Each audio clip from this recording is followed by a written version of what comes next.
What's up, real MVPs? See, Jake knows what's going on, Dave. He said the what's up, before I said the what's up. What's up, everyone? Welcome into MVP Sports Live, your one-stop shop. If I can get this, it's a shit show of a day already. I can't even fucking get my headset into my headphone plug or vice versa. Welcome into the show today. It's a beautiful Thursday. I'm with my beautiful co-host, Dave Oster. Hey, everybody. Dave, how's your Thursday going? I know that the first topic of today isn't going to be a good one for you, but so far, your day, how's it been? How's your Thursday been? A bit busy. Keeping it busy. First week, full week of work. Already hating it, you know. Back to where we picked up from last year, so can't expect anything else. Yeah, I mean, my mom's coworker said that this week, he said this yesterday, seems like it is moving at a snail's pace. With the whole, you get off for the 2 weeks or 3 weeks, you have Christmas, New Year's, and then you're back to work. And it's like, holy shit, brutal. This is just, I didn't want to come back to this, but we got sports today to talk about, Dave. We got NBA, we got football, we got some baseball, Dave's favorite sport, on the docket for today. Before we get into everything, though, let's get the housekeeping out of the way. If you're not in the Discord, join it. It's the greatest community on the internet. It is free to join. Link down below in the description or !Discord into Twitch chat. Get you that link. If you want to support us, patreon.com/MVPvids is how you go ahead and do that. Thank you to our Patreon producer, Pat Hill. It's the one-stop shop way to support MVP. We're live on Twitch every Monday through Friday, twitch.tv/MVPvids. We're on YouTube at MVP Sports. That's where you can catch all of our content, so you can always stay tuned to what's going on here with MVP. But Dave, the first topic we are looking at, it happened yesterday during the show. We finally got information of how severe the injury is, but last night, Markelle Fultz had his leg completely blow out on him, driving into the lane. We have now learned that it is a torn left ACL. So, Dave, you were right. You said it was one of the CLs. It was not that tricky LCL, though, that we forgot about. Yeah, you were trying to push that sneaky LCL. Get that out of here. No, it was a torn ACL. He is going to miss the rest of the season after playing less than 5 minutes of the game yesterday. And, Dave, this is one where usually when we have an injury, the question is usually, what does this mean for the team? What does this mean for X player? With this one, though, my thought isn't necessarily on the Magic. It's all about Markelle Fultz. And like for me, my thought immediately is, what does this mean for the career of Markelle Fultz, a guy who had just signed a long extension with the Orlando Magic? Is incredibly lucky that he did sign that long extension with the Orlando Magic. I mean, that's all it comes down to, is this is a kid whose career could be over if he did not. Like, he would have to work his way back up from nothing again to try to stay in the league, rehabbing this injury. So I'm happy that he has job security. I'm happy that he'll be able to take his time, get back into shape, and not have to go crazy hard because he's trying to save a career and get a new contract and all that stuff. So the timing, not ideal, but at the same time, Jonathan Isaac, ACL. Markelle Fultz, ACL. What did the Magic do to the ACL gods? Why are they so angry with you? What did you do, Orlando? Like, is punishment for some shit? But I mean, like, of all the years, it's kind of like, I'm not saying it's a good thing, but I'm saying, like, it's perhaps the least bad timing to do it. Like, this is not a team with championship aspirations. This is a young core who has Cole Anthony, who can step up. And I know Cole's not exactly been great out the gates, but you know what? He's going to enjoy a lot of playing time. And we're going to see what he can do out there as the lead point guard. So I'm excited to see what this young developing team can do.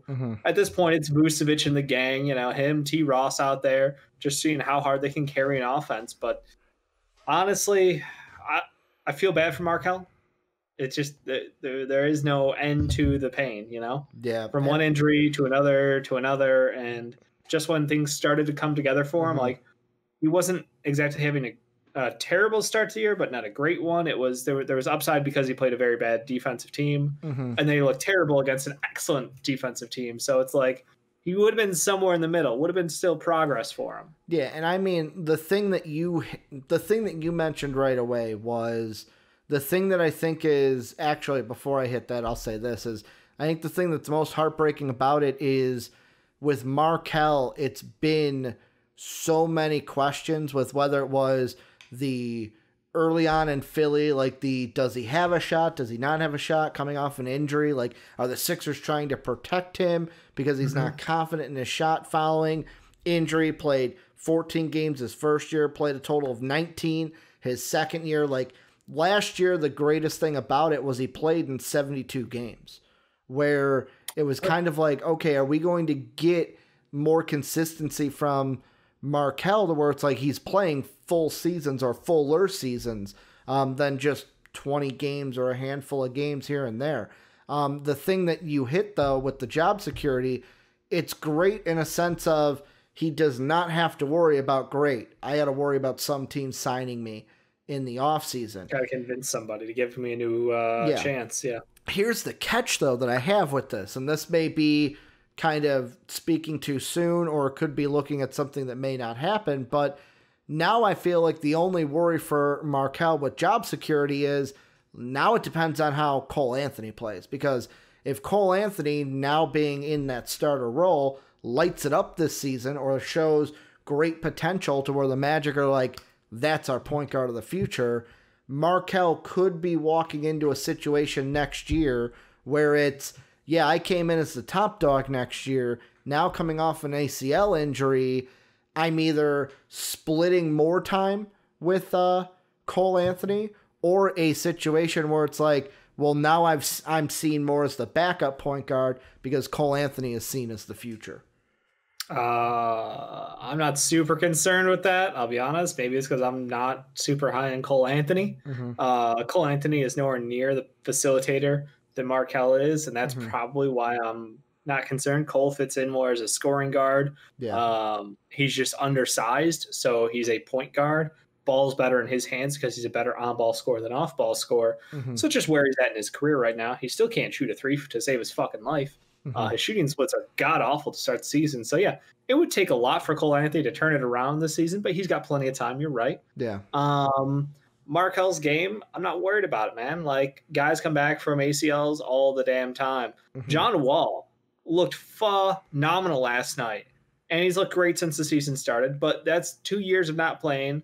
One of those injuries that he did suffer during that time was to his knee. So, like, this is definitely not a death knell for Markelle Fultz. His game isn't even predicated on his speed. It's how smooth he gets to the basket, how well he can cut between defenders. It's just, I don't think this injury is going to hold him back in any way. I think it just pushes his development curve a little bit longer. I do wonder, how much of this time can he get back out there shooting and continue to work to improve his confidence in his shot, because it seemed like these games he wasn't shying away from threes, but it was very much a test the water three to start the game. Yeah. And from then on out, it was, well, did the first one go in? Was it closed? How that changed the rest of his game plan and how he reacted to defenders and screens. So I think, hey, he'll get some time, he'll rehab, but hopefully he gets a whole another year to work on his shot. And I'm not concerned for his role on this team. Yeah, and I mean, even Sap in Twitch chat, I'm watching it. Sap says that he threw out if Cole balls out, Fultz will be traded. However, I'm kind of on the side with Jake, where it's like I think that if Cole exceeds expectations and absolutely balls out to where the team is like, hey, I think we got our point guard of the future moving forward, they may try to float Fultz out there after he gets healthy. But at the same time, with what Jake was bringing up is, yes, Markelle Fultz is 22. And that's the thing, too. He's only 22. So to me, this can go either one of two ways, where it goes into an injury happened at the worst time. The person that replaced you balled out, basically took your job. That's the one reality we could look at. Or the other one of, hey, it sucks that this injury happened, but at least it's not like, hey, I'm a 28-year-old, lost a full season, coming back at 29, and now there's questions about me. Like, this is somebody who is just on the cusp of hitting what the beginning of your prime would be, where like It's you not start even close. I mean, prime is 25. I'm saying like the beginning of when we start the rev up to the prime. I would say 23 is where it's like, okay, now let's see what this player's going to do. We're putting categories. We're putting you got your entry level, you got your pre-prime, you got your early prime, you got your mid primes, then you got your late prime years, then you got your post prime years. There's always and then those. you have your LeBron years where you're just ignoring the laws of physics. Well, LeBron's a special category, but like, yeah, you wouldn't say there are parts of that of like, all right, this is I would say 23, 24 is the most crucial in a player's career because that is the time that leads up right to where you hit your prime at 25 and your most crucial years between like what, maybe 25 to 30 if we're going to push it out, like maybe 25 to 29. Yeah. There are so many guys who have different ranges from when they hit the prime. So we've seen guys whose prime is literally age 20 and they're in their prime from 20 to 22 and that's it. And then they're fucking stuck. We've seen guys who hit their prime at age 29. Guys like Kyle Lowry who are late bloomers in their career. Guys like Jimmy Butler, prime at 20. Probably his prime was in the finals. He was 30, 31 now. Yeah, I mean, like, I think that you can't put everybody in the same bucket. You know, you can't say that you have to be here by this age or else you're never going to get there. I'm just saying it's very different developmental curves for someone who has had as much success early in his pre-NBA career as he's had, who has the game, who has the athleticism and the style of play he has. I don't think he's in a situation where at 23, if he's not putting up, 20 points and 6 assists and 5 boards a night, it's a failure. And I do agree. Like, every player is different. I'm just saying, like, the 23 is where maybe you start to look at it towards, like, okay, is this the start of, like, where are you going to be a player that hits your prime at 25? Are you someone that's later? Like, that's what I feel like because... Obi Toppin hit his prime in college. Obi Toppin hit his prime in college. Some people do hit their prime in college, and then they don't do anything in the NBA. To me, and you are right, Jimmy Butler, 31, will be 32 and I think in everyone September. would agree that his best season was last season. I mean... He was good with the Bulls. Like, I wouldn't say like he wasn't NBA Finals. His career was putting up 40-point, near triple doubles against LeBron James for a series. Yeah. I mean, I look at different timelines.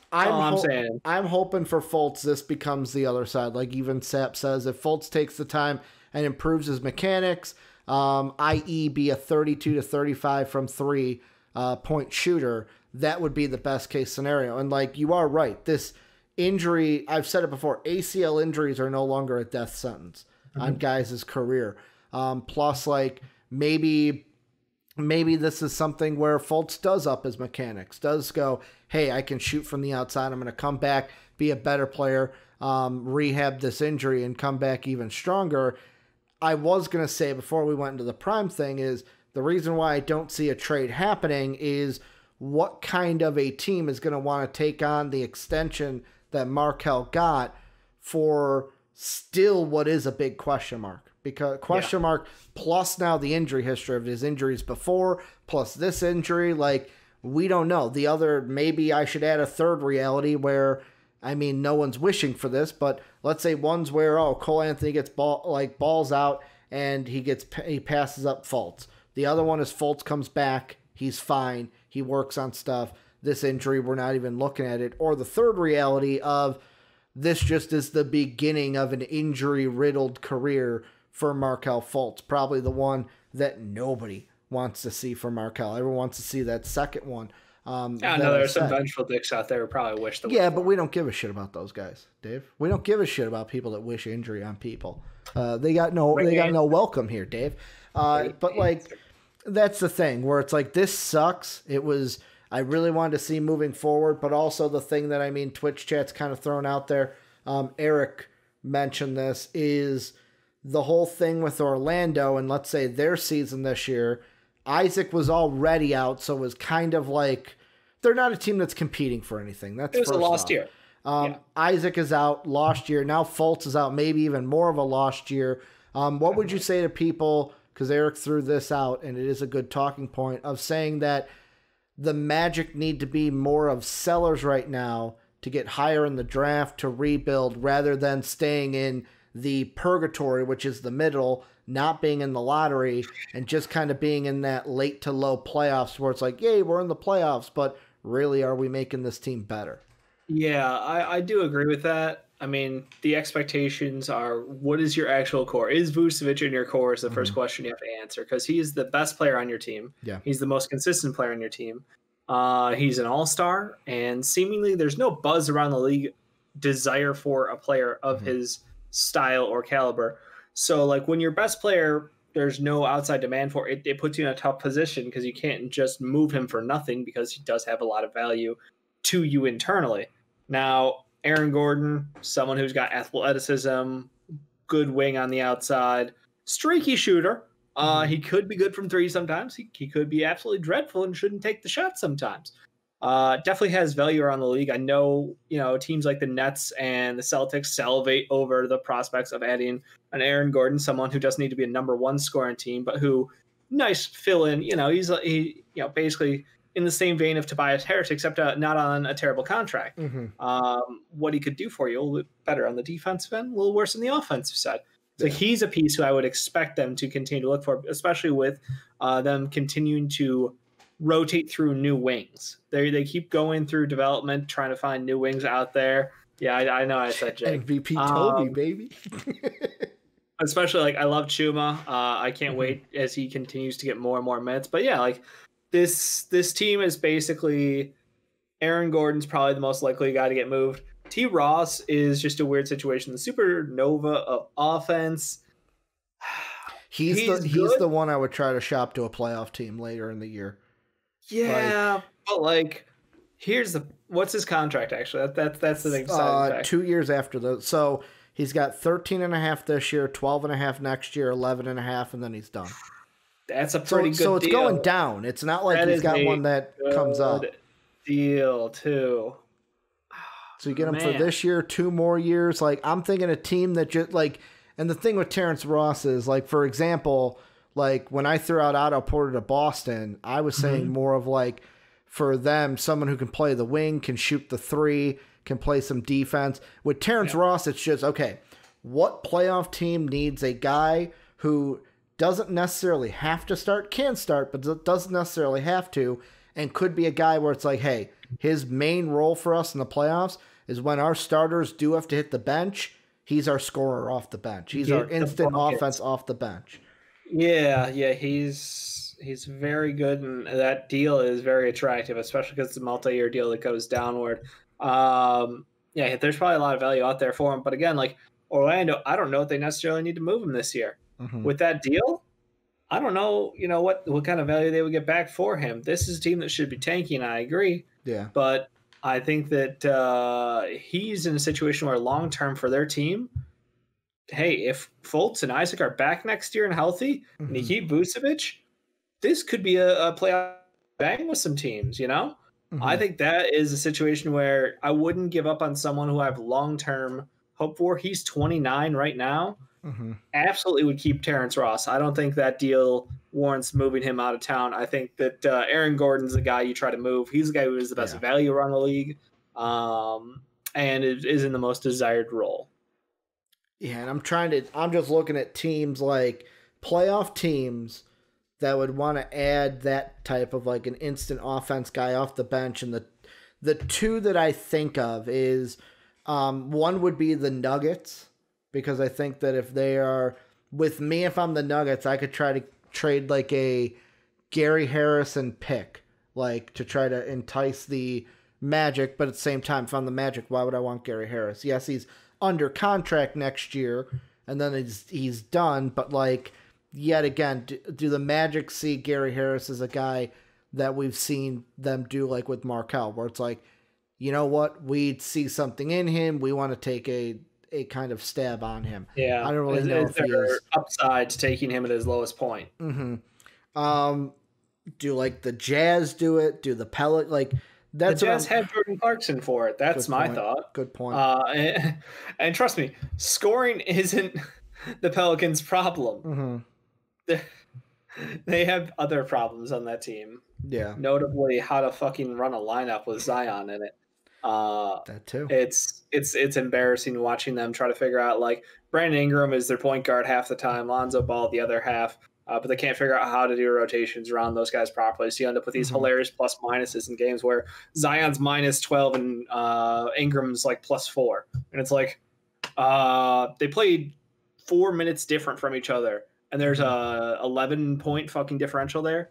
Yeah, there are problems with that rotation, the guys they have on that roster. So I don't think scoring's a problem. The Nuggets, same thing. Nuggets don't need scoring off the bench. They can have high scoring lineups between Michael Porter Jr., Jamal Murray, Jokic. Put fucking Bol in the game. Sorry, I've got problems with that. And I think they've got other issues. It's defense that's killing a lot of these teams, Ricky. I think that's for me, when I look at it, defense, although I do admit, like, the Jazz thing, it would be interesting. If you had Clarkson and Terrence Ross, like, that might be the best scoring duo off the bench we've ever seen. Like, that's Montrezl Harrell, Lou Williams-esque, but out of two guards, which is even scarier in the NBA today. I'm like, so, like, that's the one I would be actually interested in. The Nuggets, obviously, we talked about them having the assets. They could make any move they want, so I will leave that on the table, but the Jazz would be the one that would interest me because of that dynamic of being able to go to multi-guard lineups again. Like, they already have Conley, who's playing well, Don Mitch, who's up and down right now, and Clarkson. So, like, those three, you add in Terrence Ross, that's so much firepower. And the other one I thought of, yet again, might be asking too much, or it might just be one of these guys in a cap filler. Let me see. Oh, fuck. Actually... if you were the Miami Heat, would a Terrence Ross like player be some? Because I was thinking like Duncan and Nunn plus your pick for. I would not Terrence trade Ross. Nunn. Okay. I'm sorry. I would trade Nunn. I would not trade Duncan. For him. The spacing is required for that offense to work. Terrence Ross is hitting threes at a dumb rate right now, but it will fall down a little bit. He'll hit reality again. But I would be interested if I'm the Heat. I would absolutely move Nunn plus something to get Terrence Ross. But again, we don't really know what Miami's like long-term game is still. We're still trying to figure out, like, are they a player in a role for a bigger name, or are they holding steady? You know, I might not get love for this one. What? Because it's in, division, but like... It would also, the Heat pick would have to be 2022, so yeah, that wouldn't happen this year. I mean, because I want that. I'd want a 2021 pick. Oh, is what I would want. I think it's a shrug for me. It doesn't really matter one way or the other. Go ahead, interdivision boy. Yeah, I'm looking at the teams who are like maybe thinking playoff chances themselves, and I look at Atlanta, a team who is struggling. They picked up a lot of names this offseason. Some have worked, some have not. They're gonna shuffle through them. They're gonna wait, kind of sift through their team. We're watching Trae Young struggle. I absolutely love one of the commenters I saw on Reddit today, reading through when Trae Young doesn't get 15 bullshit free throws because soft ass refs feel bad for the guy who has a haircut that looks like a sucker fell on the carpet. And it just kept going, and I was like, this is, I mean, there's a level of hate there. But he did really struggle a lot, and I think that the Atlanta Hawks are a team where they're all prospects and they're struggling to have guys consistently give them offense. And this is a situation where you will not struggle for offense with Terrence Ross because he's a supernova of offense. So I think that by mid-year or whenever the trade time is up on these guys who have been allowed or who have recently signed, I would love to see them go after. So you're saying like flip a Chris Dunn, flip like I'm just saying like the guys they signed were like Bogdan, Danilo, I almost think Bogdan. Chris Dunn. Okay. Because I was gonna say like, or are they gonna go for like, hey, let's take a Herter and a Hunter, flip them for Terrence Ross. See, Hunter's been their most consistent offensive player, which is tells you something outside John Collins. Yeah. Maybe you could see a John Collins for Aaron Gordon and Terrence Ross or some shit. Thought about it. All that craziness. Who knows? But I think Terrence Ross would solve some of their problems out there because he's someone who can get his.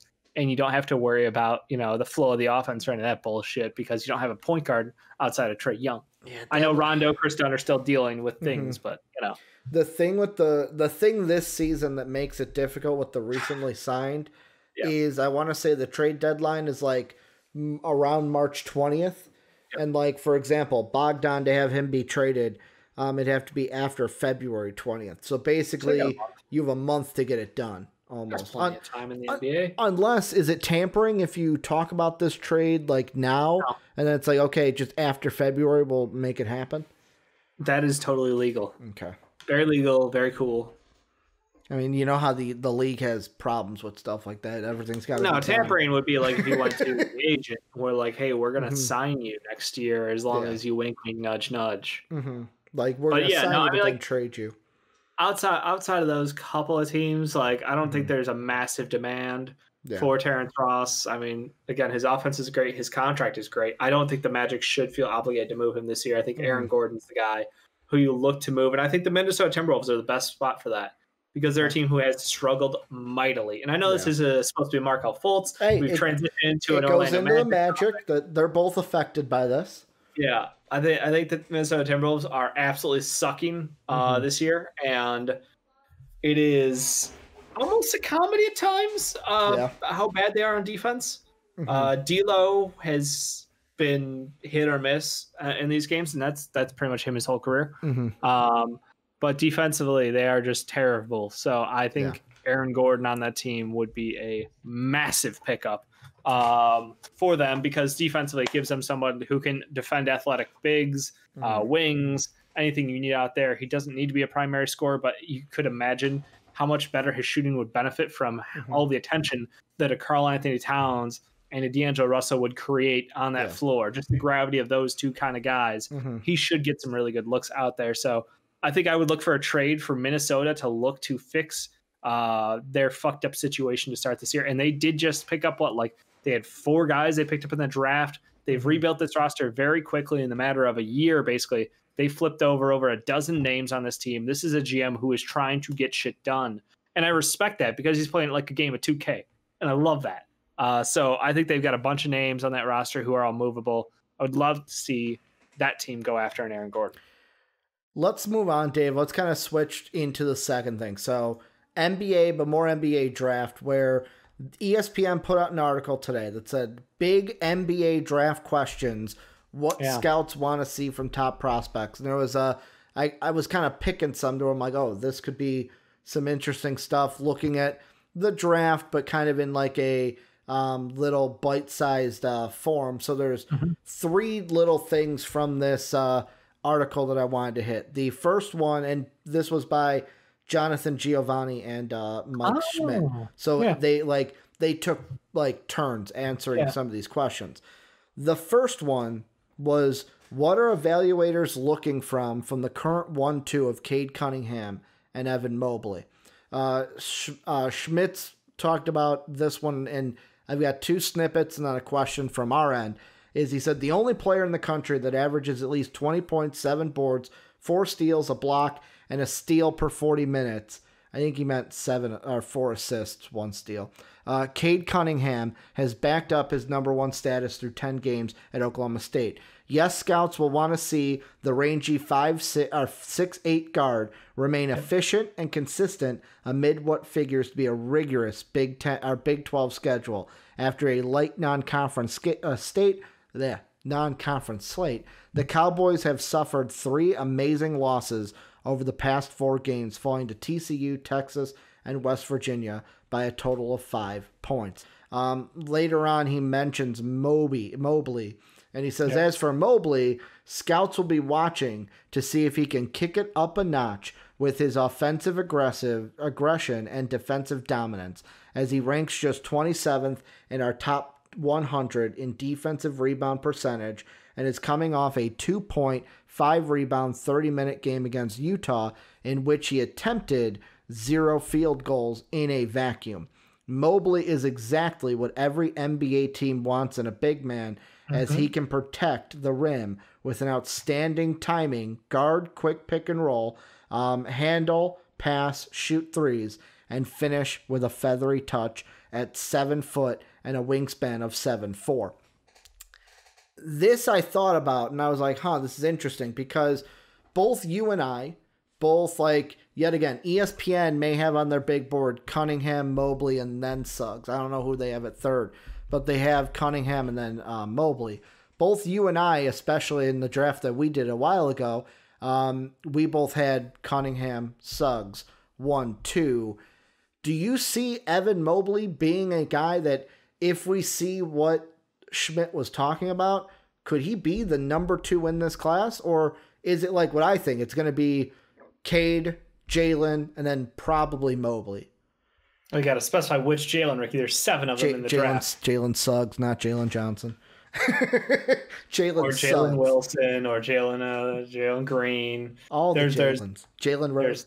It is the year of Jalen. It's because of Jalen Rose. Mm-hmm. He would take credit for it. I already have Mobley as my 2. Okay. He's already there. Like he is special. And because of his size, because of everything said right there, like he jumped Suggs like literally 3 games into the season. Okay. It did not take long watching him because Suggs had such a pop-off performance that he catapulted himself to the top. And then the more games I've watched of him, I'm like, he's good, but he's not great. And what I want out of a top pick is great.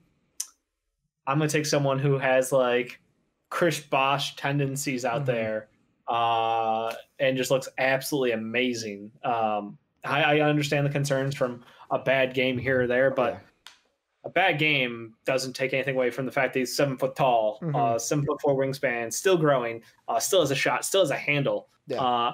I want all that. I want all that in my player.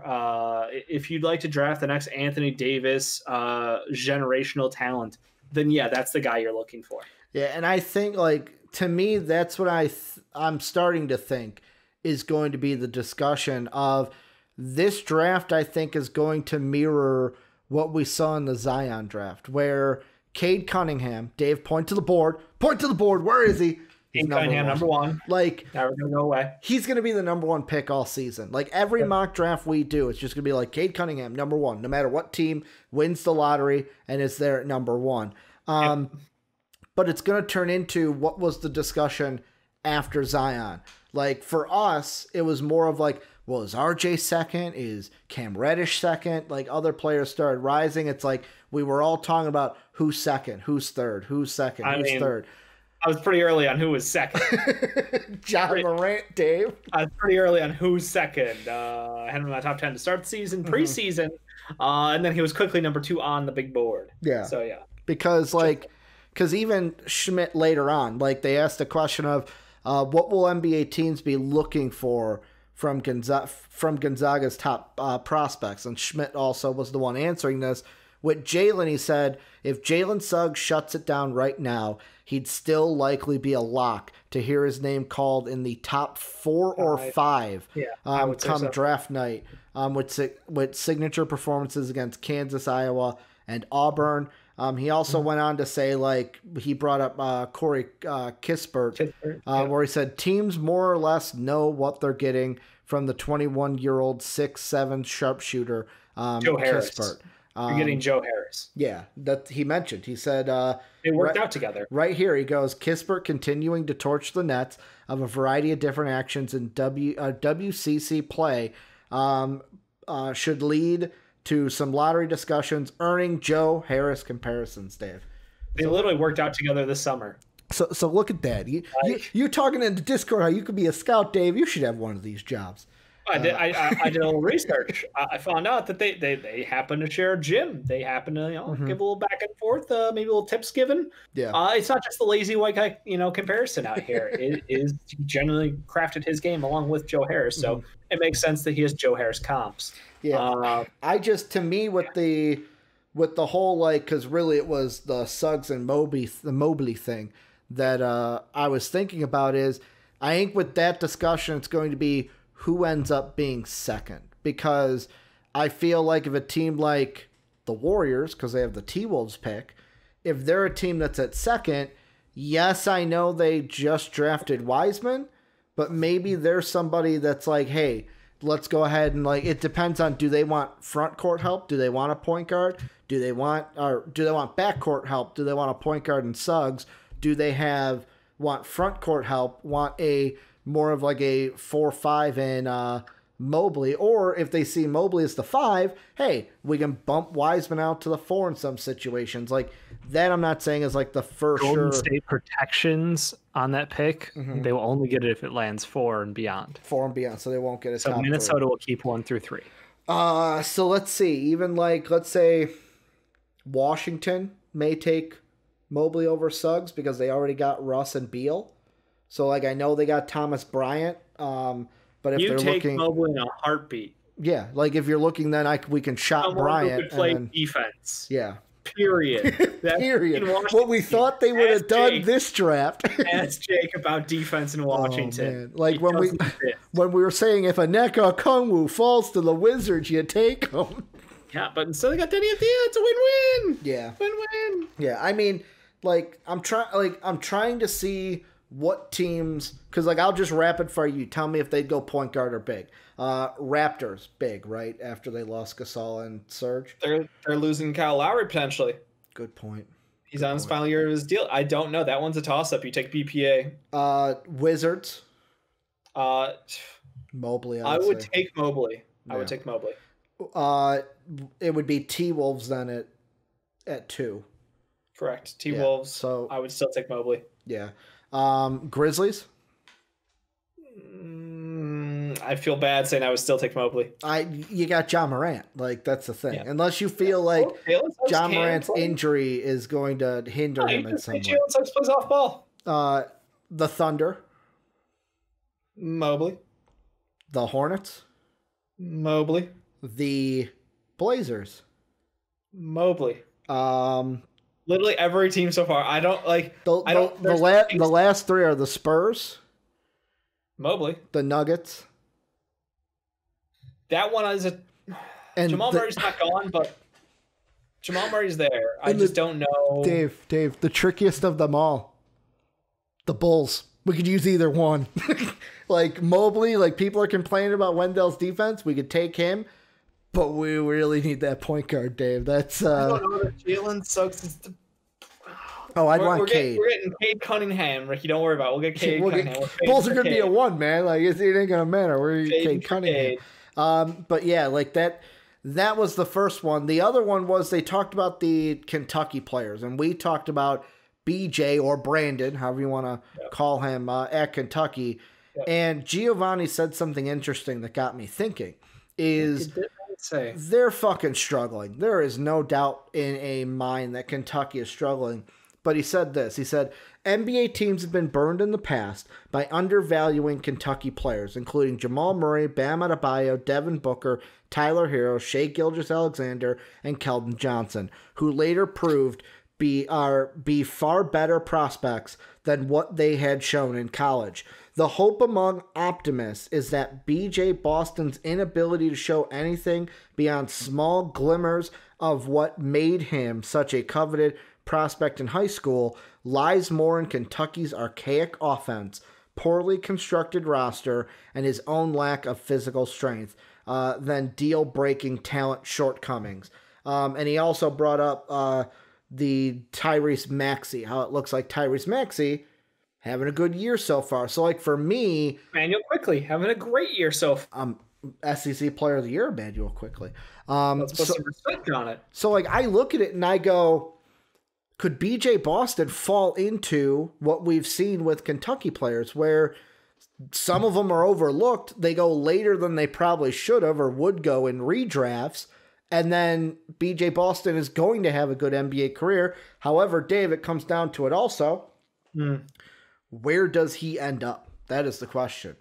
Where does he end up? Because, like, you look at most of those situations, Tyler Hero and Bam went to Miami. Went to a good team. You've got Jamal went to the Nuggets, who's playing with Jokic. Devin Booker has been the lone bright spot for the Suns for most of his career. That's fair, yeah. Keldon Johnson goes to the Spurs. That's a good organization. Shai, he got drafted by the Clippers and then got traded to the Thunder, right? Yeah, he I think he initially was drafted by the Hornets, traded to the Clippers for Miles Bridges, and played out his season there, then obviously over to the Thunder in the Paul George deal. So, like, for me, I almost look at it and I go, should we be ragging on BJ Boston so much because of what we've seen from past Kentucky to where it's like a bad year at Kentucky this year isn't going to necessarily mean he's not going to pan out in the NBA? Yeah. For as many of those good examples, you have as many bad examples too. Okay. I mean, it's too early to say probably, but when you look at someone who had a bad time at Kentucky, but hyper prospect. I mean, look at the Harrison twins. Jared Vanderbilt, Hamidou Diallo, Kevin Knox. These are guys. Malik Monk. I hate to admit it, but I will say it out loud. These are guys who were very good prospects who came into a team, could not perform. Tyler Ulis, I mean, he was a midget, but that's not really here nor there. But it's very hard to succeed in the NBA at 5'8".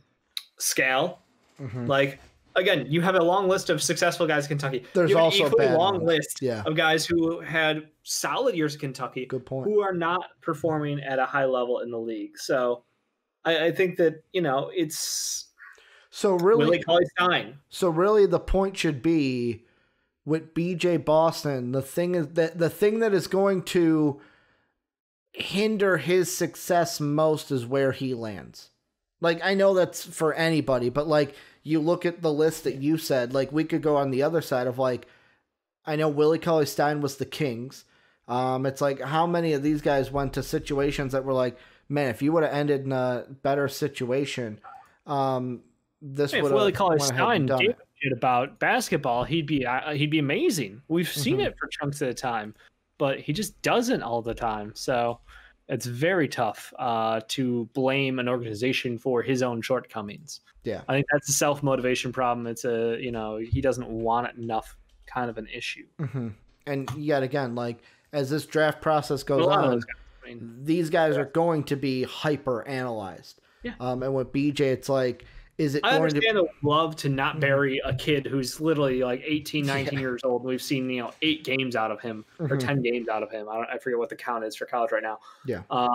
But like the guy who is a bucket getter for you is shooting like 30, 15 splits. You can't have that. Yeah. I understand you don't have a point guard. I understand you don't have an offensive system, but you have to be able to knock down a shot in order to be a shooter. Like those make Hamidou Diallo look like a good shooter. Yeah. That's some scary shit out there. That's my concern is like, we will have to wait and see. I want to see more of them on the season. We'll watch Kentucky, watch them develop. He's a guy who's probably going to help himself more in workouts and team visits than any other player at the top of this draft. And then the last one was basically they had who are some players outside the top 5 that have impressed you so far?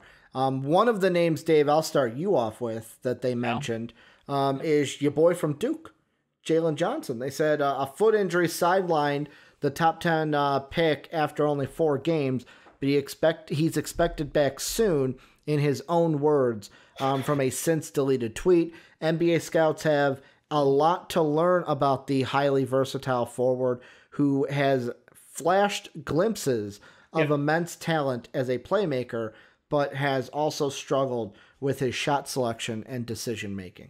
Yeah, you know what? I'm going to say it out loud, and it's not for the reasons everybody wants to say, but like Jalen Johnson gives me a little Justice Winslow vibes. Okay. He's a do-it-all wing who I don't know if he's amazing at anything just yet, but I think he's got like the raw talent to be good at everything. Yeah. And I think it's a matter of time. I think it's not an if, but a when. And I think he's someone who looks like he's super committed to growing his game. I went back and started watching some of his high school stuff to see like where did his shot start at? Where's that now? How is he on, offense? Does he know anything about rotating on defense? Like where's all this stuff? It's all still very raw, but there's improvement. And that's what I like to see. So Jalen Johnson, you're right. I love the kid. He's a top 5 pick. He's got huge upside. And if he's back soon, can't wait to see what he does. Yeah, because he didn't play in yesterday's game where they won by 1 point over the Boston College Eagles. Would you say he's still both? I had to double check where you and I had him. Both you and I in the mock had him at 6 to the Spurs. He's still a top 10 pick, right? It's like 100%. nothing. Like, okay. So 100%. it's like, because I was thinking, how high can he get up there? Will someone like a Scotty Barnes overtake him? Will someone else surprisingly get up there? I mean, I'll be honest, like there's a lot of guys moving right now on my board. I know it's not an article, but can I bring up? Go ahead. What are we supposed to make of Tennessee and all these fucking guards? Because they're all incredible. I have no fucking They're all very good. Yeah. Like they even mentioned, I didn't put him on my list, but Keon Johnson. Like you've got Keon Johnson out there. You've got Jaden Springer, who I have talked numerous about either on podcast or in the watch along, to where I have a feeling like it's not like a exact A to B comp, but I have a feeling he is going to be the Kobe White of this draft, where it's like you're drafting a guy who's a combo, but he's more of a 2 than a 1. So it's like if you're drafting him to be the 1, it's going to be kind of like, I don't want to say hard sledding, but it's like if you need a scorer and someone who can play both, great. But if you need a 1, stay away from him, kind of a thing. But you also have Josiah Jordan-James out there. Yep. Like they literally have 3 guards who could all be first-round picks. Yeah. And every time I watch them, I see something I like about one of them, and it's like, oh man, dude, that guy gets a tally here. This guy gets a tally here. This one for that. Like, it's fun to watch Tessie play. And I got blurry for a sec. You're back. And it's one of those situations where I'm like, I know I'm watching the best team in the nation play right now, and maybe that's helping. Like everyone shines because they're doing the little things right, and as a team, they're just better than everyone they face so far. So 1-loss team on the season. Yeah, the Bama loss sucks, but like, I really do think this is probably the best team in the nation. And because they're the best team, everyone looks that much better. And like someone talked about being a late round pick or a late 2 last year in Pons is someone who people have flying up to maybe the late first round because he's just a versatile defender. And they're like, well, he's got upside. He was late to the game of basketball. You tell that same old story again, but like, there's interesting pieces of that team, and I think the fact they've got 3 guards who are legitimately first round talents is going to be intriguing to see how that shakes out. Because like even the thing about Keon Johnson that the article says, and this is where I read this, and I was like, are we going to see now? Of course, Patrick Williams. There was more than just this that made people like him, but people are saying with Patrick Williams, look at what he was able to do, and he was coming off the bench. One of the things that his coach in an interview was like, NBA scouts are seeing that he's a guy that doesn't have to start, that he can come out. Like, Keon Johnson's doing the same thing, 20 minutes off the bench, and he's playing well off of the bench. So, like, are scouts going to look at that and go, that's a good thing? If we have to have him come off the bench, it ain't going to be a deterior or a kind of, it's not going to be an ego issue. Yeah, like are we all about winning? Are we going to hear those storylines as we get close to the draft? Marvin Bagley's dad wants him traded. Or De'Aaron Fox's dad wants Bagley traded. That's what it was. I thought. No, it was Marvin Bagley's dad was demanding a trade. Okay. Then the article I saw the headline for was De'Aaron Fox's dad might have. Bagley said something, or Bagley's dad said something, then Bagley said something, then De'Aaron said something, then De'Aaron's dad said something. That's what it was. It chained through the family. Are they okay? Are they on opposite sides? For me personally with this, the last 2 that I wanted to bring up is when I saw Jared, because they had Jared Butler on the list. He is somebody I love. He is going to be like my Lewis King, Dave. Like, you know what I'm saying? Like that guy because he'll actually make it in the NBA. Yeah, exactly. But that older player that I latch onto and I go, this is my guy. He's like I feel like if you are a team later in the draft, I think between like 20 and 30, if you need a guard who can play good defense on the perimeter and can lock someone down, draft this kid. Take him in a heartbeat because he is like what he brings to the game defensively is so good to where it's like I feel like most playoff teams would need him and need a player that he can develop into. The other one, I will be completely honest, saw his footage from today because of this article and Cam Thomas from LSU. You're starting to watch the LSU kids, dude, like me. Watching his footage, I'm like, he's going to be in my mock draft. Like, I watched the footage between him and Florida. Watching him shoot threes, drive, I'm like, fuck, this kid's a first-round pick. They got 2 legit NBA talents on the roster, maybe 2.5. Wofford and Thomas. Like, they are a legitimate team, and I love to see it. So I'm glad that you're jumping on that train. I'm surprised, somebody who's made a late rise, David Johnson, looks like he'll be trying to break into the first round. Book Knight, basically Zach LaVine Jr., they're calling him. Where do you – yeah. I've seen some of the highlights. Future slam dunk champion? His athleticism is out there, man. Like, he is a scorer through and through. So that's the interesting one, because, like, there's balanced players, there's shooters, there's scorers, there's two-way defenders, but there's guys who just jump off the page at you. And Book Knight is one of those guys who is just like, I could watch 8 seconds of a game and instantly know who he is. Like, he jumps off the page. So I think there's going to be a lot of interesting movement in this draft. And we still haven't even seen like the G League highlight show kind of shit to watch Jalen Green and Kuminga and Knicks, and like there's a lot of good talent this year. A lot of good talent.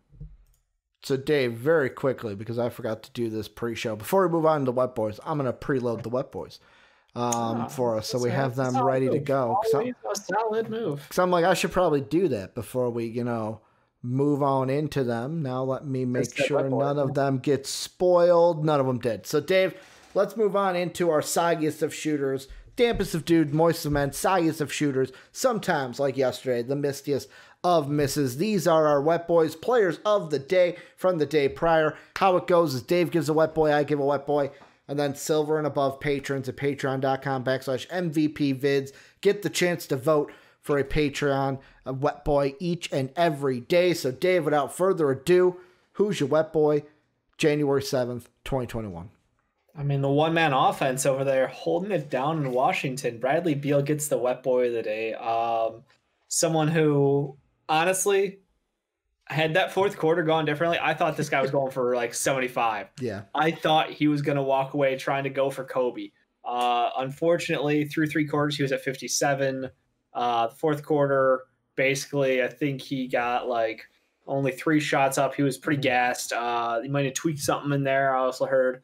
So not a disappointing game by any standards, but like it was potentially the biggest shit show of a game watching Bradley Beal versus the 76ers, who were shooting like 60, 60, 100 on their splits. Like, I've never seen a team shoot better shooting splits and still be fighting for their lives because one man is on a mission to ruin their day. Yeah. Like, it was the story of the night. I even jumped in Discord to watch the fourth quarter with everybody in the watch along channel because, like, I can't miss this because this is, like, historical going on right now. Yeah. I mean, that was basically right after our show where it was like that was going on. The Hawks game was going on.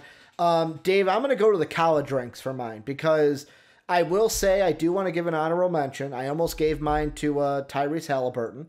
Hallie deserves a lot of love, not only for his play on the court, but his comments at the podium. Dude, like, watching him torch the Bulls and hitting daggers in the Bulls' faces. It was a fall-away 3. Yeah. Dave, we were high on Halliburton for a fucking reason. I watched it like 6 times in a row, and I was like, man, it's just clean. It was like, I was happy because I like Halliburton. I was sad because I wanted the Bulls to win.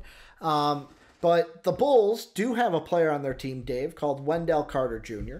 Went to Duke. What's your point? Duke, I'm giving it to not Wendell Carter Jr., Wendell Moore Jr., Dave, from the Duke Blue Devils. What you did there. Like, missing a name, same first name, but yeah, like, this is a kid, 25 points off the bench in a 1-point win. Basically, he won the game for him. Hitting a shot late to have him go up. It was a 1-point game. He made it a 3-point game. Now I know he went 1 for 2 at the line. His last shot put him up by just enough points to where a Boston College 3 could not win it. Boston College loses in the end. Wendell Moore, good game off the bench. And in a game where Jalen Johnson did not play because he has that foot injury going on. And Dave, the patrons, I think they were alluding to the guy you were talking about. The guy that actually, it was close between this guy and the runner-up, Jeremy. Some would say. Jeremy Grant had a good game. He had votes, but he did not outbeat Joel Embiid. Joel Embiid absolutely ruining Bradley Beal's day. Yeah. I mean, this is potentially your MVP. Did he have 39 or 38 points? I think he had 39. I think I wrote it down right. I'll double Mine check. had 39. You're I right. love how he had 3 steals, 3 blocks to him. Like, fuck percentages. Yeah, fuck you what don't he need shot him. from the field. Don't even need him. He shot amazingly well from the field, I'm sure, because he was playing against the Washington Wizards. Right? That's all you need to know. No defense They at all. don't play a lick of defense out there. Denny only played 12 minutes on the night. He's their best defender, so good fucking luck, everybody else. I mean, Joel Embiid, what a fucking dude. This guy's potentially... You're right. You're right. He had 38. That's a mistake by me. I put 39. That's okay. It's 38. That's okay. Yeah, he shot 11 of 20 from the field, 13 of 13 from the foul line, and 3 of 4 from 3. 13 of 13 from the foul line is incredible for Joe. I'm so happy for him. This is the best team in the NBA right now in the Philadelphia 76ers. They got phenomenal defense. They're getting buckets and buckets and buckets of offense. Their spacing's great. Best Curry's out there hitting literally every fucking shot on the floor. So, yeah, I mean, you could be looking at your MVP on one side, your defensive player of the year at your point guard position. You know, it's not a bad team going. Not a bad team going. Jake, what would you think about that? Comment section, Jake. What would having an MVP at your center and your defensive player of the year at point guard? Jake said he started 0 of 6 and finished 11 of 13. 11 of 13. What a game. Holy shit. Started 0 of 6, by the way. He felt the pressure, you know? Let's wait for Jake to answer that because Twitch chat's a little delayed. It is a delay, yeah. So before we move on, I want to get that answer from Jake. Yeah, in writing. I'm not going to say that for YouTube. Yeah, he would basically be very excited is how I would put that. Let's move on, Dave. The next thing we're talking about, football news. We had just talked about the Texans, Dave, yesterday. There is more news today. There is more tweets breaking as our good boy Jake shared this in Twitch chat. Happened about maybe less than 20 minutes ago. Ian Rappaport tweeted out, Texans quarterback Deshaun Watson is extremely unhappy with the organization after owner Cal McNair informed him he would be involved in the GM and coach hiring process and provide feedback, but then did neither in the hire of GM Nick Caserio, sources say. This is following reports, Dave, that Pro Football Talk put out a tweet today that it is more than likely that Deshaun Watson will ask the Houston Texans for a trade. Dave, the question now grows easier, but I will still ask it to you. Should Deshaun Watson ask for a trade, or, in my mind, demand a trade out of trash-ass Houston? Trash-ass Houston. This is a fun one. Mostly because I don't think there's a wrong answer. I think that he's such a likable guy, and he's done a lot for the community already. Like, he's already a very positive on the team. He's a positive in the area. I think he's just a well-liked player, and he's a star on the field. So if he demands a trade, I don't think there's any harsh feelings. I think everyone understands the circumstances that the Texans are going through right now, and everything they've had to deal with in the front office, and their lack of future capital, their issues, obviously, trying to restock this roster, reload around him. No one will blame him for demanding a way out and refusing to play for them again. But at the same time, they did just get a new guy up top in charge in the GM position, who I think deserves a little time to maybe have some conversations, feel things out, figure things out with Deshaun, and try to see, like, hey, like, the root problem, why do you want out? Is it because Bill O'Brien was a stooge? Well, great, that guy's gone. He got rid of your best wide receiver. Yeah, we know he did. We're going to do something to try to get you a new one. Like, can they come to an agreement or a plan? Can they work together to lay out a plan to keep Watson in Houston? Or is it not salvageable at all? Yeah. Is it a situation where, like, Deshaun's like, fuck this place. I'm not going to give you shit. I'm not going to work with you on this. I want out as soon as possible. Here's the crazy thing. Would he go as far as giving a list of teams? Because that would neuter the new GM. That would turn what could be 4 first-round picks. Because I think that's what we're talking value-wise for Deshaun Watson, right? 4 first-round picks. Well, I'll put it this way, too. Jake, I'm sorry to burst your bubble. Like, take the pin and go to your bubble. But he's not going to the Saints. Probably not. You want to know why? Saints have too low of a draft pick. Like, if it's me and I'm trading Deshaun Watson, which first thing I want to touch on is you hit a good point. Nick Caserio could go to Deshaun Watson and go, dude, I know you're upset with the owner, but I'm not the owner. What he did was wrong. I was like don't punish me. I didn't know what was said behind closed doors. Exactly. I want to make this work. I'm the GM of this team. Can we build a relationship here? Fuck the owner situation. Or is Deshuan, and I think rightfully so, if it's like, hey, we're going to include you. You're part of our team. You're the leader of this team. And then the owner goes ahead and does this without even asking what he thinks. If I'm Deshuan, I'm going, well, fuck me, right? Like, I thought that I was the leader of this team. I thought that I was included in this team. Like, he already feels like the culture of the team sucks. Well, now it's just like, well, does it suck because the owner sucks, kind of a thing. If I'm the Texans, they're like, if Deshaun Watson requests a trade, which I think if he feels like he doesn't want to play for Houston, request a trade. That's the if, ands, or buts. If you don't want to play where you're at, request the trade. Because why should you fucking sit back and be like, I'm going to play somewhere I don't want to play, basically. He did just sign a contract for many years. He did, but yet again, that contract is for him to play in Houston. Things change. Things change. Houston also gave him that money. Also, I would, if I'm Caserio and I have to make a trade, the reason why I don't think he's going to the Saints is Atlanta would be on call. So basically, Atlanta would be on call. The Lions would be on call. I would even throw one out to Carolina, and basically Carolina, Denver, and Dallas, because all three of those have been teams that people are like, should they replace their quarterbacks? I think that Carolina, Denver, and even Jerry Jones would replace Teddy, Drew, and Dak. The last one basically being because of Jerry, not because of what they should do. Right. Fuck it. Even the 49ers at 12. And like, what about the Dolphins even? Get their own pick back. Get the third overall pick back. If I'm the Dolphins, though, I would basically be like, I want Tua, I want 3, and I want 2 more picks. If I'm the Dolphins, I'm like, you can get Tua in the what? Tua in the 18th. I'd be like, nope, that 3 is mine. Not good enough. Can I throw out one even spicier? Yeah. Even spicier. And yet again, I don't know how Houston would feel about this. Call up good old Atlanta. I want the 4th, and I want Julio Jones.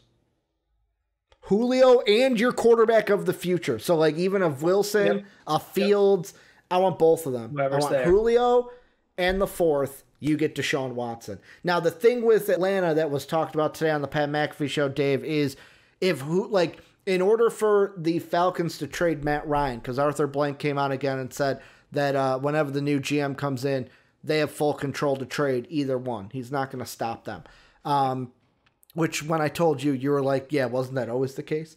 He already said the new GM will have full control of the team to move whatever he needs to move. And we're like, cool, that means he could move Matt Ryan, Julio Jones. And now it's like, just to clarify, asterisk for everybody who wasn't paying attention, I did say you can move Matt Ryan. Maybe Arthur Blank forgot he said it. For those who weren't listening, for those playing at home. The question that was proposed, though, is if Atlanta is going to move Matt Ryan, will they have to link Julio Jones to it? To basically be like, yeah, I know you're getting Matt Ryan, but hey, look, you're getting Julio Jones too. Yeah, you're getting that contract, but you're getting Julio also. Like, I don't think so. I think they can be moved separately. Mm-hmm. I don't think they're necessarily a package deal, but it would be weird for them to trade Julio Jones for Deshaun Watson and then be stuck with Deshaun Watson and Matt Ryan still at the same time. Like, they'd have to have an out for Matt Ryan also. Yeah, seemingly. I mean, or fuck, do we actually see Caserio work with his old team in New England? That's what I was going to say. Like, is Deshaun Watson obvious to the Patriots? Is it just too obvious staring us in the face that like you could just easily, where are your connections right back home where you were? I don't know. I don't know if he'd want to play there. Yeah. Do the Bears? Hey, if I'm let's say let's say Ryan Pace still has the job. If I'm Ryan Pace, I call him up. I go, dude, I need to fucking fix this. As a Bears fan, would you be happy if Deshaun Watson came to Chicago? Obviously, yes, but like, as a Bears fan, Deshaun Watson would probably get hurt out the gates, game 1. Well, that field late in the year, Dave, got all those divots in it. I swear to God, we intentionally take the worst care of our field. Like, it's a secret. It's a secret to the fucking NFL that we just intentionally have a shit field because why not? We got nobody who can move on our offense anyway. No, I do. Look, Deshaun Watson would be great for a lot of teams. I think the Bears' luck would run out, and he'd get broke real quick. Mm-hmm. We need offensive linemen. He'd be running for his life just as bad as he was last year. Yeah, like that doesn't change. Allen Robinson wouldn't stay, so he'd still not have a number 1 wide receiver. So that's not good for him. And the Bears would have to give up their 20th overall pick, which says goodbye to having a first-round wide receiver. Mm-hmm. Mm-hmm. So, a lot of problems. And, I think there are a couple teams who make the most, all these teams you're saying need a better quarterback. Yes. Yeah. But what teams make the most sense for Deshaun Watson if he wants to compete truly? The 49ers make the most sense. Mm-hmm. The Patriots. I don't know. The Patriots would be interesting, but I think after the struggles of what Cam Newton did, you have to ask yourself, how much is Cam? How much is his lack of weapons? Mm-hmm. Because they never addressed the wide receiver position or the pass catcher position for New England. Do you think that Atlanta, because of what we saw, were two things? First, post Dan Quinn firing, they won a lot more games. They were basically 0-5, so maybe their record is not as bad as 4-12 realistically. Right. Plus, Matt Ryan did play better later. So, yeah, I'm trying to think what the 49ers might be your only one. Maybe, if Jerry Jones really hates Dak that much, I would totally, if I'm Casario, go, hey, we'll give you Deshaun. He's under contract. You don't have to pay him. We'll take Dak. What about the Washington football team? They're another one, too. Yet again, though, team, is Alex Smith included in that deal because Washington wouldn't need him anymore? I mean, he's got 2 years on his contract left. Would Houston want him? It doesn't even matter to me. That's a whatever. Alex Smith is a wonderful person, amazing human, great football story. But if I have the chance to get Deshaun Watson, I will throw him out in a heartbeat. Mm-hmm. I mean, it would and that's the thing where they've got a defense that's ready to win now. He's a smart quarterback. He's a safer quarterback. Yeah. He is so good, but you got to admit that Deshaun Watson with that team could fight with anybody in the NFL. That combination of him on that team with, I've already forgotten his name. Who's the number 1 wide receiver who you just respected? Scary Terry McLaurin. Yeah, Terry McLaurin out there. That would be a disgusting combo. That would be an absolutely disgusting combo. And they got a great tight end too. I don't want to imagine him if he had to go play for the Texans with their awful offensive line. That leg would be gone for anyone. No, I think it's more so picks friendly at that point. But yeah, I got 2 points. One is realistic. One is for the memes, but there's a crazy chance it could happen. The first one is I see teams Washington, Chicago, Indy, and then New Orleans. Those are teams out of that are in the playoffs. Yep. That would need him. I agree. I feel like the only one of those 3 or 4 teams I would trade with if I'm the Texans is the Bears. Because out of all 4 of them, the Bears are the only one that I feel like even with Deshaun Watson, I can get a high pick in return if I get a future from them. Where, yet again, even maybe Washington too, because they were only a 7-9 team this year. But with Deshaun Watson, are they legitimately a playoff team? The other 2, Indy and New Orleans, I'm getting a late pick this year. If I get a futures out of it, they're just going to be late first-round picks anyways. Do I want higher picks? The one that would be crazy, Dave, and this is for the memes. What if the Packers are fuck Aaron Rodgers, he's done. We're bringing in Deshaun Watson. What if they pulled the trigger if Aaron Rodgers didn't win a Super Bowl and they were like, nope, Aaron, you're done. Go to Houston to rot away. We're bringing in Deshaun Watson. Would Houston say no? No, I don't think they would. That would be the worst treatment of a quarterback since Brett Favre got forced to play for the Jets. Same franchise. Same franchise. They drafted Jordan Love. That is, Ricky, that's horrific to think about. That is levels of spite that I don't think exist even from my standpoint. Maybe it's just because I love Aaron Rodgers now because his Pat McAfee show on the Pat McAfee show. But that man's about to go to another NFC championship, perhaps a Super Bowl. I think it's very tough to imagine them moving on from him, even at his age, for Deshaun Watson. He's literally the MVP of the league this year, and you're saying you're going to trade Aaron Rodgers and multiple first-round picks. I wouldn't, Dave, but with the Packers. Thank you for clarifying It's more of like a Dallas thing of I wouldn't do it, but I know Jerry Jones would do it. I agree with Eric, though. The Niners should do it. Like the Niners makes the best situation. I would take Deshaun Watson over both Matthew Stafford, Carson Wentz, and Matt Ryan. 100%. Because those are the three quarterbacks. If you're the Niners, those are the ones you're trading for. Otherwise, you're bringing Jimmy G back, or you're going to get a Cam Newton. That's it. Yep. Like some people have even said with the Niners, is Matt Ryan the obvious choice because Kyle Shanahan had his best year with Matt Ryan, but yet again, you're taking on that contract. You're going to have guys in the 49ers that you're going to have to pay if you want to keep them. Yeah, that might be a debacle. But yeah, that we'll see. We'll see first. Even if Deshaun Watson requests a trade, I think he's a good guy, so he doesn't want to. But at the end, he might have to. Thought about it, yeah. Dave, this is where the fans do not know this. You know this. I want to say we're calling it audible here. I'm picking up the phone, dialing it. We're calling in the lefty, Dave. So it's been a good show. I will talk to you probably tonight. You have a good one. Me too. And we're going to drag in. I hope he is in. He is. He's waiting. Oh, Dave already did it. So I didn't have to got you covered, bro. Dave's got it covered. Calling in the audible, talking some baseball right now. Enjoy, Jake. Thanks for talking boring sports. Okay. Have a good day. I don't have to. Jake, how you doing? How you doing, big guy? I'm doing good. How are you doing? I am doing great. I want to thank you for doing this so that I don't want to rip my hair out at the end of it.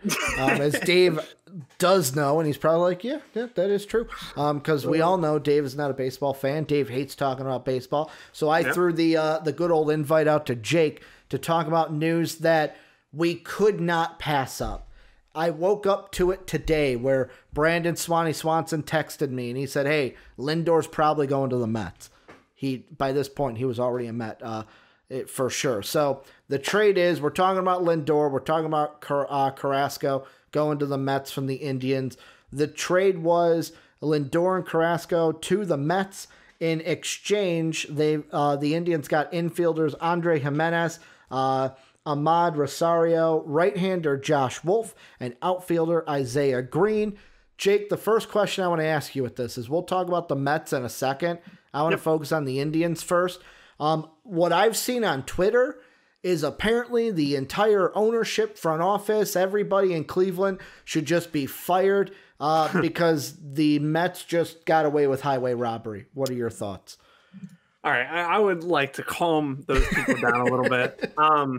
First of all, the front office shouldn't really be blamed. They're put in a position where their best player, the best shortstop in baseball, is up to be a free agent at the end of this year, and ownership has basically told them, we are not going to pay him. So you have to go out and get some type of value. Now, what they actually got back wasn't that bad. I'm not too high on Meta Rosario. He's a rough fielding shortstop, can move to second base, can play third base a little bit. He has an all right contact bat, pretty pull heavy, can't really hit to all fields. But Andres Jimenez, I like, good fielding shortstop, can hit to all fields. And Josh Wolf was a first-round prospect who fell to the second round because he was coming out of high school and teams didn't think that he was actually going to stay with whoever drafted him, instead go to college. So the Mets took him in the second round, offered him a buttload of money, and he stayed. And he has number one potential rotation, high-end ceiling. And he has some arm mechanic questions where he has a little bit of injury kind of worries with his mechanics and all that. But honestly, I don't think in the situation that the front office was put in, I don't think they did a terrible job. If anything, it should be the ownership that's getting blamed, if anything.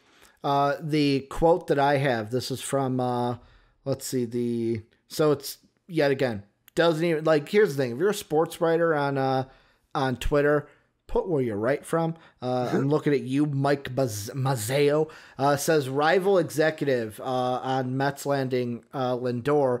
They stole him. Total steal. It's ridiculous. People in Cleveland should be fired for doing that trade. I don't really know. Like, for me, looking at it, it's one of those, I know Cleveland said, hey, they feel like the guys they got are going to help them compete and still end the World Series drought. I really see through that. And for me, I go, you're lying through your teeth. to all of your fans, because you're trading one of the top pitchers in baseball plus one of if not the best shortstop in baseball. He's the best shortstop in baseball.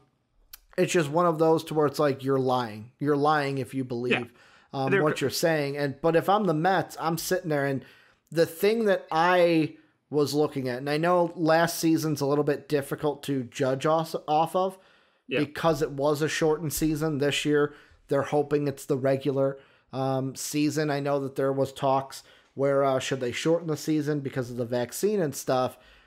Is Lindor and Carrasco, maybe this is a stupid question, are they enough to, like, maybe they might be enough to overcome what the Marlins did last year? Because last year what the Marlins did shocked everyone. I didn't think anyone had the Marlins in the playoffs.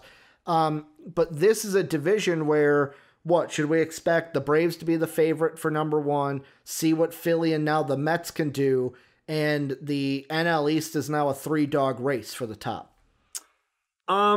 I think at most it's a 2-dog race. I don't think actually, no, I'd probably say it is a 3-dog race, but I don't think the Phillies or the Marlins are really in that discussion as much. I already threw the Marlins out. Yeah, with the bathwater, just all together.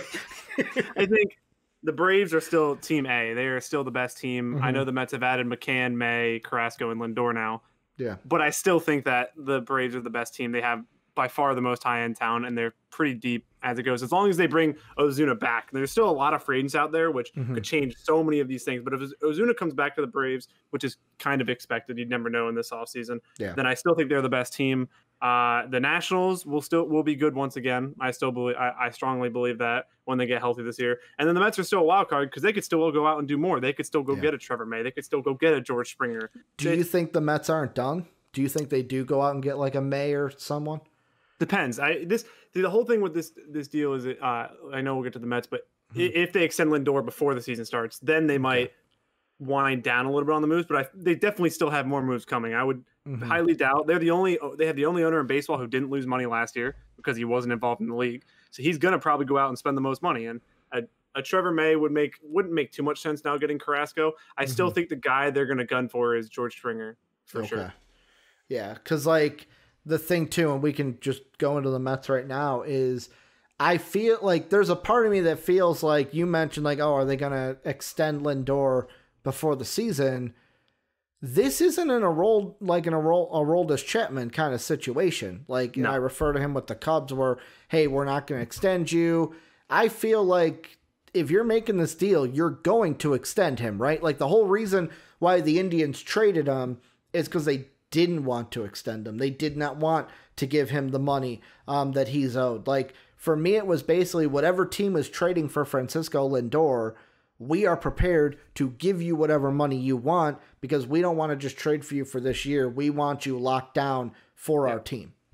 Yeah, I mean, he's 27 years old. He's just entering his prime. He's the best shortstop in baseball. There's no way the Mets are going to give up the value they did, which isn't a lot, trading for Lindor, but they gave up solid value in prospects. Yeah. And they're not – I would expect he's going to get a 6, 7, 8-year deal would be my assumption because that is the type of talent that he is, and there's no – and his value probably now is going to be higher before the season starts because this is a very, very, very strong shortstop free agency class coming up. I think it's Javi Baez, Trevor Story – and Francisco Lindor. I hope Javi doesn't hit free agency, but you never know with this fucking new Cubs management. Yeah, so his value would be definitely best idea would be to sign now and just guarantee himself money. And I'm pretty sure that Cohen's been pretty obvious. He's like, I just want he said I think his quote was, if I don't win a World Series within 6 years of being here, it's a failure. Yeah. So he is definitely going to go for it. And I think it just depends what they do the rest of the offseason. Expect Lindor to be signed, if not before the offseason ends, before the All-Star break. Because like the other thing I think about too, and kind of throw Carrasco in here more because we've been focused on Lindor enough. The Athletic put out a tweet. They said when fully healthy, the Mets rotation will be stacked. You got DeGrom first, Noah Syndergaard, Thor, Carlos Carrasco, Marcus Stroman, and then David Peterson. This to me, like to the Mets, I feel like, of course, if you feel like you want to go out and get more, to add more, to maybe win a division, go ahead. But like, to me, I think of this Mets team now of all they have to do in my mind is make the playoffs where, yes, you shoot for the division. That's your goal. in a season. But let's say they make the wild card team. I almost look at them like we were talking about the Padres, where it's like your first 4 starters, it's like in a series, how are you going to get through those guys? Like DeGrom and Syndergaard on any other team would be a 1, not a 2. Carrasco coming over, he's now their 3, and then Stroman the 4, to where it's like, yeah, Stroman's not DeGrom or Syndergaard, I would say, but like still very good. This is a team that, to me, all they have to do is make the playoffs. They got to make the playoffs, and their pitching can take them to a World Series. Well, and the big problem with the Mets, I'll use Fred's nickname. Shout out to Fred. He calls Syndergaard Cinderblow. Okay. Really doesn't like Noah Syndergaard. I was going to say, Fred's happy with this, right? Oh, Fred is elated.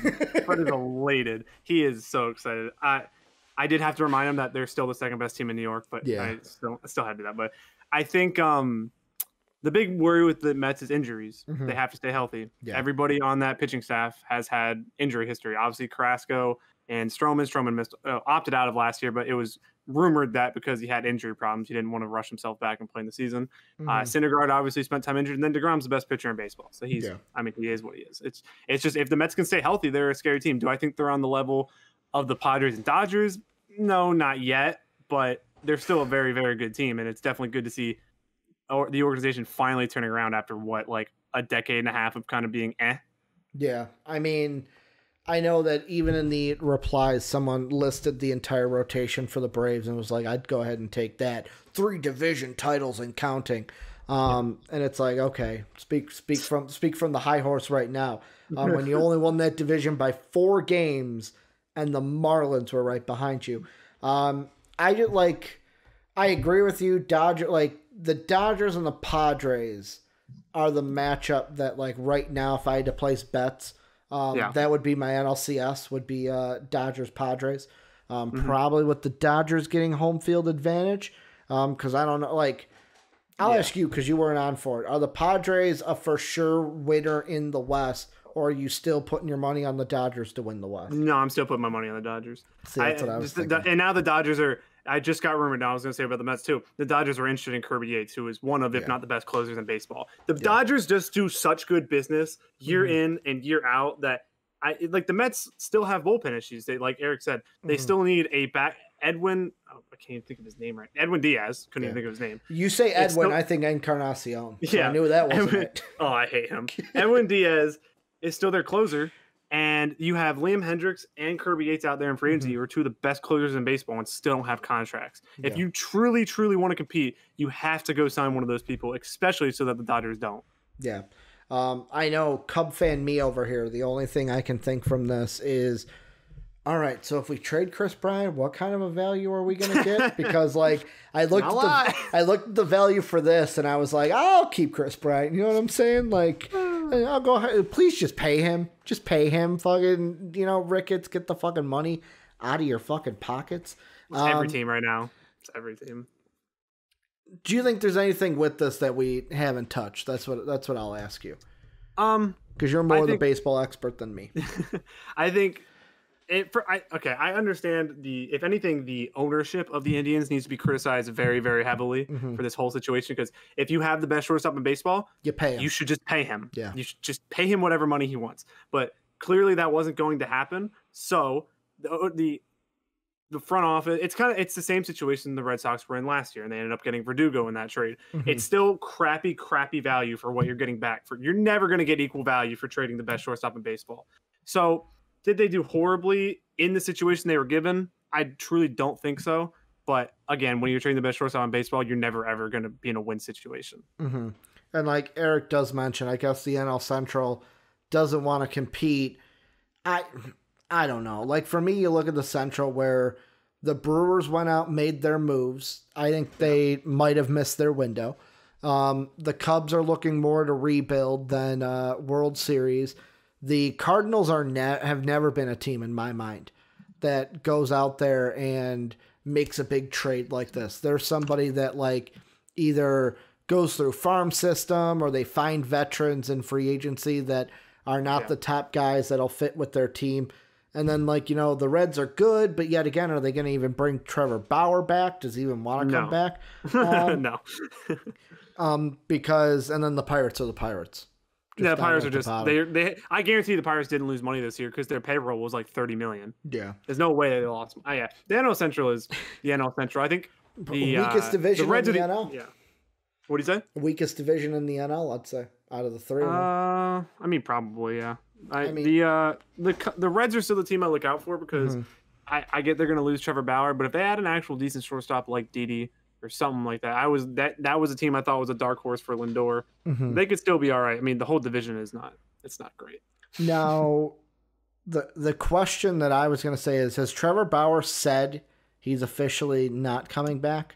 No, he has adamantly said, who said I'm not going to return to the Reds, but he's not. I would put a very, like what Sean used to say, I'd bet my car. Yeah. I'm not actually going to bet my car because I'm not going to lose my car. But I would very strongly say he's probably not going back to the Reds. Well, I meant to baseball in general. Is he going to hang it up to where today he tweeted at 12:15, interesting with the eye emojis.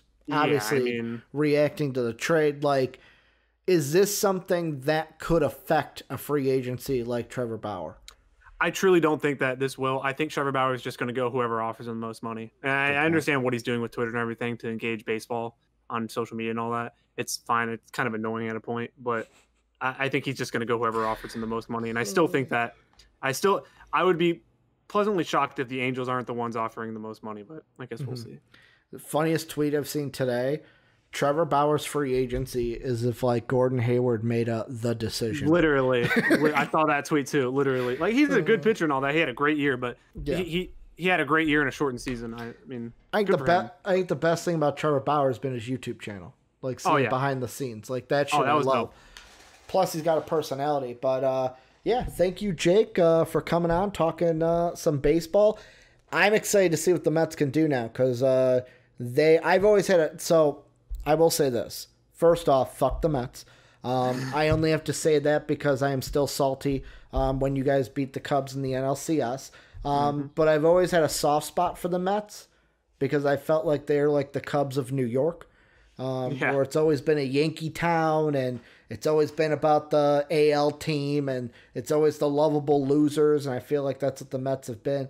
So I do have a soft spot in my heart for the Mets, and I can't wait to see what they do now with the best shortstop in baseball, and then also Carlos Carrasco in that rotation. If you guys, again, join the Discord, link down below. Jake's in the Discord, so you get to talk to Jake whenever you want. That link down below in the description, !Discord, gets it into Twitch chat. If you want to support us, patreon.com/MVPvids. That's how you go ahead and do that. Thank you to our Patreon producer, Pat Hill.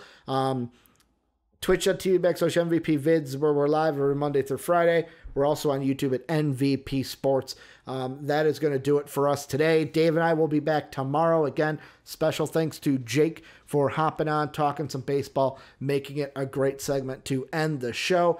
And then thank you to you guys out there doing everything that you do, liking, commenting, talking to us in Twitch chat. It was a really good show today. We'll see you tomorrow. And as always, have a good day, everybody.